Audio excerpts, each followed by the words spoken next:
శ్రీ గణేశాయ నమః. శ్రీ గురుభ్యో నమః. శ్రీ సీతారామచంద్రభ్యాయ నమః. శ్రీ పితృదేవతాయ నమః. శ్రీ కులదేవతాయ నమః. శ్రీ సాయిబాబాయ నమః. శ్రీ షిరిడి సాయిబాబా జీవిత చరిత్ర 28వ అధ్యాయము. బ్యూటీ శ్యామ కాకాసాహెబ్ దీక్షిత్ మొదలగు వారి సహాయములతో వాడ నిర్మాణమునకు కావలసిన రాళ్ళు, సున్నము, పరివారము సిద్ధం చేసుకున్నాను. 1913 డిసెంబర్ 30వ తేదీన శంకుస్థాపన చేసి పనిని ప్రారంభించిన బాగుండునని అనుకునిరి. బాబా కూడా సమ్మతించాను. కట్టుట ప్రారంభించబడెను. శ్యామ పర్యవేక్షణ చేయుచుండెను. భూగృహము, భూ ఉపరిగృహము, బావి మొదలగునవి పూర్తి కావచ్చాను. బాబా కూడా ప్రతిరోజు లెండి బాగుపోయినప్పుడు తిరిగి వచ్చినప్పుడు కట్టడం పనిని చూస్తూ ఉండేవారు.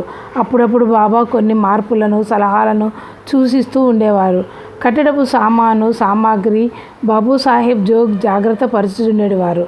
బాబా ఆశీస్సులచే కట్టడము త్వరగా పైకి లేచుచుండెను. పనివారులు కూడా బాబా ప్రభావంచే అది ఒక పవిత్ర యజ్ఞంగా భావించి పని చేయుచుండిరి.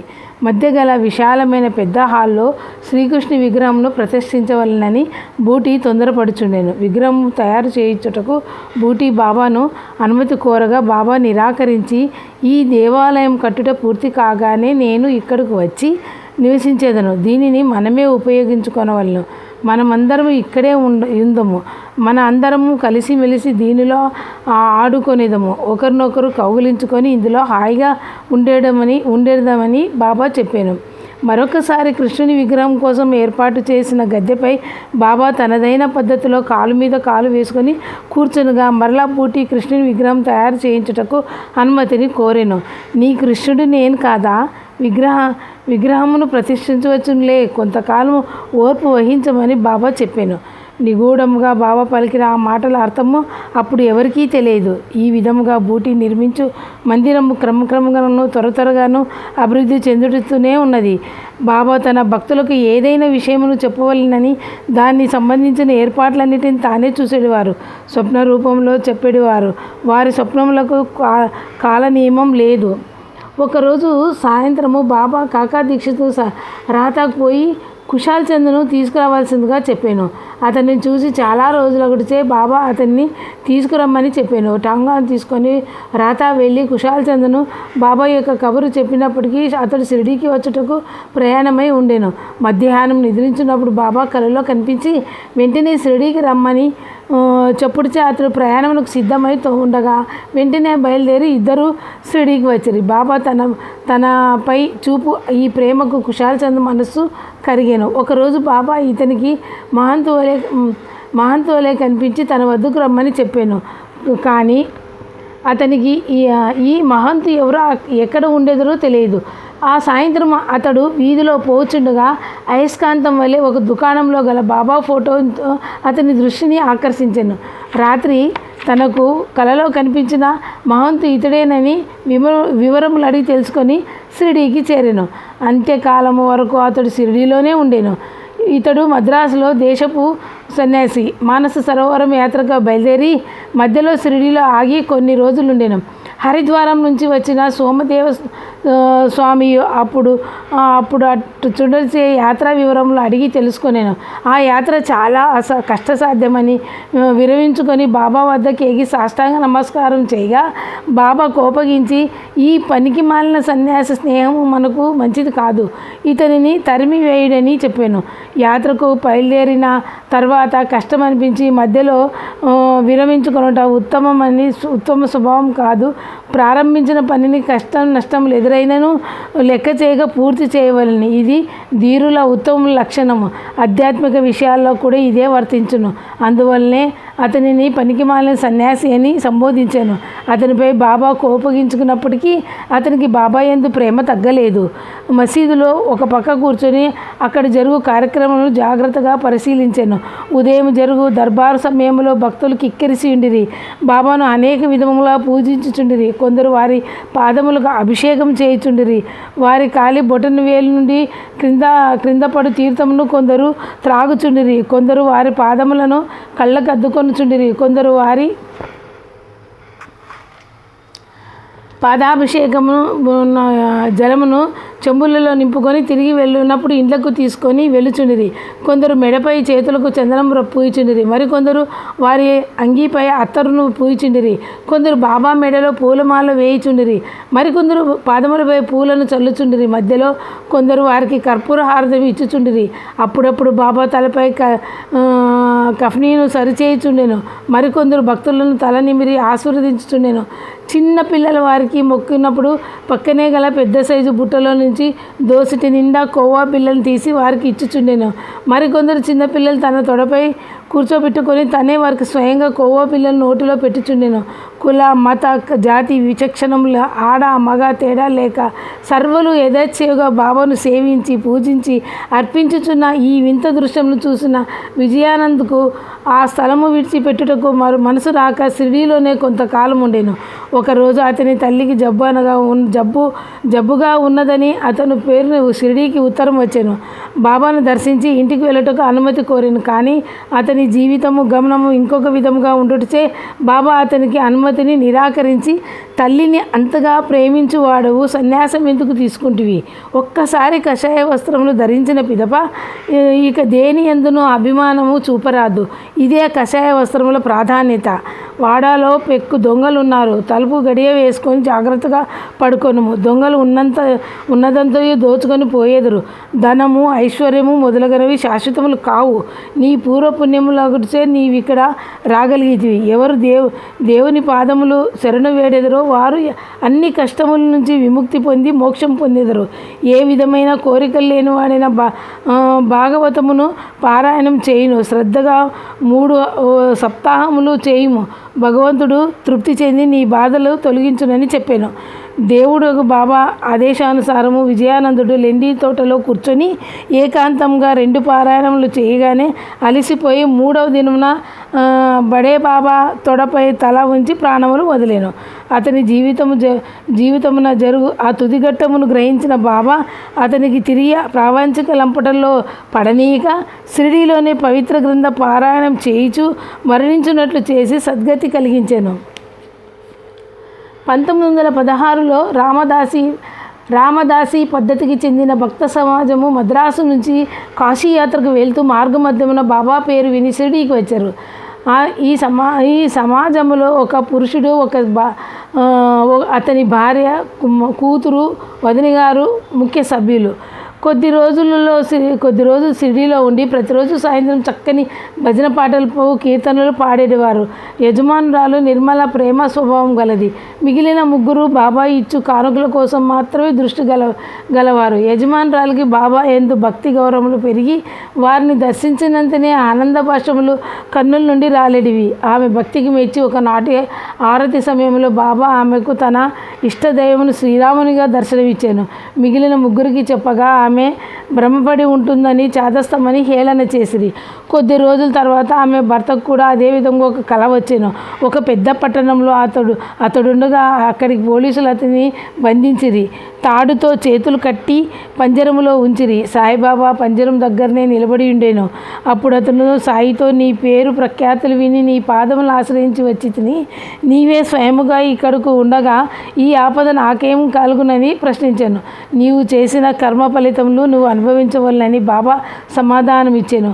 నేను తెలియక గత జన్మలో ఏమైనా పాపము చేసినచో నీ ఎదురుగా వాటిని ఎండుగట్టవలెనని కాల్చి వేయవలెను. నీ కట్టి విశ్వాసం ఉన్నది అని బాబా అడగగా అట్టి విశ్వాసం ఉన్నదని అతడు సమాధానం ఇచ్చాను. అయినచో కళ్ళు మూసుకోనమని బాబా చెప్పాను. అతడు కళ్ళు తెరిచి చూసేసరికి పోలీసులు రక్తపు కారుతూ పడియుండిరి. అతడు బంధ విముక్తుడయ్యాను. బాబా అతనితో, ఇప్పుడు నువ్వు బాగుగా పట్టుబడితివి. అధికారులు వచ్చి నిన్ను బంధించెదరు. అందుకతడు, నువ్వు తప్ప నన్ను రక్షించేవారు లేరు. ఏ విధమైన నీవే నన్ను కాపాడవాలని ప్రార్థించాను. ఆయనచో మరలా కన్నులు మూయమని బాబా చెప్పగా అతడు కళ్ళు మూసుకొని తెరిచినంతలో పంజరం నుండి విడుదలై బాబా పక్కనే ఉండేను. అప్పుడు అతను బాబా పాదములపై పడాను. ఇప్పుడు నువ్వు చేస్తున్న నమస్కారము ఇంతకుముందు నువ్వు చేసిన నమస్కారమునకు ఏమైనా తేడా ఉన్నదా అని బాబా అడగగా అతడు చెప్పలేనంత భేదం ఉన్నది మొదటి నమస్కారము నీ వద్ద పైకం ఆశించి చేసినది, కానీ ఇప్పుడు చేయి నమస్కారము నువ్వు దేవుడను భావనతో భక్తితో కూడినదని చెప్పాను. ఇప్పుడు నీకు ఇంకేమైనా కోరికలు కలదా అని సాయి మరలా ప్రశ్నించాను. తన గురువు రామదాసును దర్శించవలెను కోరిక గలదనెను. బాబా వెనుకకు తిరిగి చూడమనగా అతడు అట్లే చేశాను. అతనికి వెనుక అతని గురువు అయిన రామదాసు దర్శనమిచ్చి అదృశ్యమయ్యాను.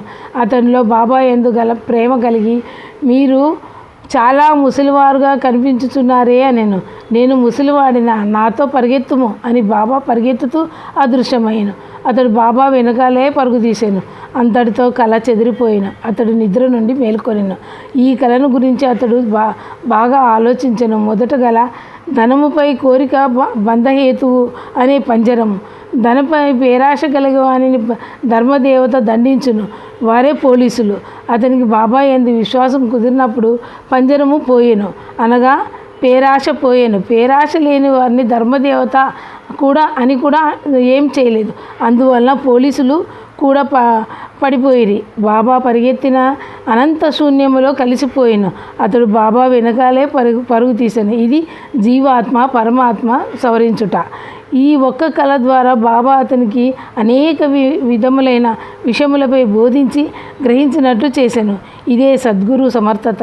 ఈ ఉదయం అతడు బాబాకు నమస్కరించగా బాబా ఆశీర్వదించి 2 రూపాయలు మిఠాయినిచ్చి, అల్లా నీకు మేలు చేయును, నీకు కావలసిన ధనము దొరుకునని ఆశీర్వదించాను. బాబా ఆశీర్వాదం ప్రకారము వారి యాత్ర చక్కగా సాగాను. ఆ తర్వాత యాత్రలో వారికి ఎంతో ధనము లభించాను. ప్రతి చోట షిరిడీ ప్రభువును గూర్చి కొన్ని పాటలు కట్టి పాడిరి. తిరిగి ఇంటికి చేరేసరికి తర్వాత కూడా బాబా సాయిబాబా యొక్క ప్రచారం బాగా చేసిరి. ఇది 1916వ సంవత్సరము అక్టోబర్ నెల. ఆ రోజు విజయదశమి, దసరా పండగ. ఆనవాయితీ ప్రకారం ఊళ్ళోని వారంతా జమ్మి ఆకులను తీసుకొని పెద్దలకు బంధువులకు గౌరవ సూచకంగా ప్రేమపూర్వకంగా అందిస్తున్నారు. సాయంత్రం వేళ ఊరి వారందరూ ఊరేగింపుగా ఊరు పొలిమేరల వరకు వెళ్ళి జమ్మి చెట్టును కొట్టి వచ్చేదరు. సరిహద్దు సీమ దాటి వరకు చేయు ఈ కార్యక్రమం సీమంగళము అనేదరు. ఇది ప్రతి దసరా నాడు ఆ కాలంలో చేయు ఒక సామూహిక పండుగ కార్యక్రమం. ఈనాడు కూడా గ్రామస్తులు బాబా భక్తులు అందరూ కలిసి సీమంగలను మొనర్చి తిరిగి వచ్చుచుండగా బాబాకు ఉన్నట్టుండి తీవ్రమైన కోపం వచ్చాను. కండ్లు పెద్దవై ఎర్రబడి నిప్పులు కక్కుచున్నట్లు నేను. బాబా శరీరం అంతా వేడెక్కాను. వారు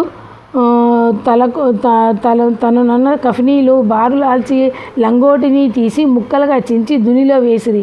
అందువలన దుని మంట పెరిగాను. ఎర్రని దుని మంటల వెలుగులో బాబా యొక్క దిగంబర శరీరము మెరుగుచుండెను. కనుగుడ్లు అటు ఇటు తిప్పుచు కాంతివంతమైన దీపమును కదుల్చున్నట్లు నేను.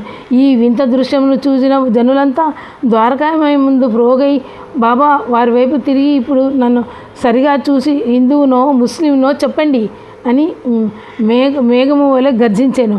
బాబా యొక్క దిగంబర రూపము, గంభీరమైన వాక్కులు, మెరియు కనుగుడ్లను చూసి అక్కడున్న ప్రతివాడు గడగడా వణికిపోయిరి. నోరు మెదుపుటకు ఎవరికీ ధైర్యము చాలకుండెను. బాబా యొక్క కోపమును చూసి గాలి కూడా భయపడి కదలక నిల్చున్నట్లు నేను నిశ్శబ్దము తాండవించాను. కొంతసేపటికి బాగోజీ షిండి ధైర్యం చేసి బాబా వద్దకు వెళ్ళాను. ధైర్యముతో ముందుకు వెళ్ళి లంగోటి కట్టుపోయాను. బాబా శరీరము నిప్పు కనుక వలె వేడిగా ఉన్నది. బాబా శరీరం వేడికి ఎక్కువసేపు తన చేతిని తాకునట్లు ఉంచలేకపోయాను. కాలిన దుస్తులను తాకినట్లుగా బాధపడుతూ మొత్తము లంగోటి కట్టుడుకు పూర్తి చేసిన తర్వాత ఇంకొంచెం ధైర్యంతో సీమంగళం నాడు ఇదంతా ఏమిటి బాబా అని ప్రశ్నించాను. ఈరోజు ఈ సీమంగళం అనుచు అదే వేగముతో నేలపై సటకాతో కొట్టాను. బాగోజీ బాబాకు బారులాల్సిన తొడిగి కూర్చుండబెట్టాను. తాత్య వచ్చి బాబాకు మంచి గంధము ఒంటి నిండా పూచాను.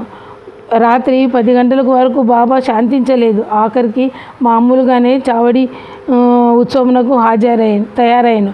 నడుచుచున్నప్పుడు బాబా కుడి చేతిని ఒకసారి బాగోజీ పట్టుకున్నాను. అప్పుడు బాబా చేయి మృదువుగా చల్లగా ఉండేను. ఈనాడు నా సీమోల్లంఘన అన్న బాబా మాటలు ఆనాడు ఎవరికి సరిగా అర్థం కాలేదు. కానీ బాబా సరిగ్గా 2 సంవత్సరములు ముందుగా తన జీవిత సీమను దాటేదనని సూచించేదను. వారు సమాధి అయిన తర్వాత కానీ ఎవరికి తెలుసుకొనలేకపోయిరి.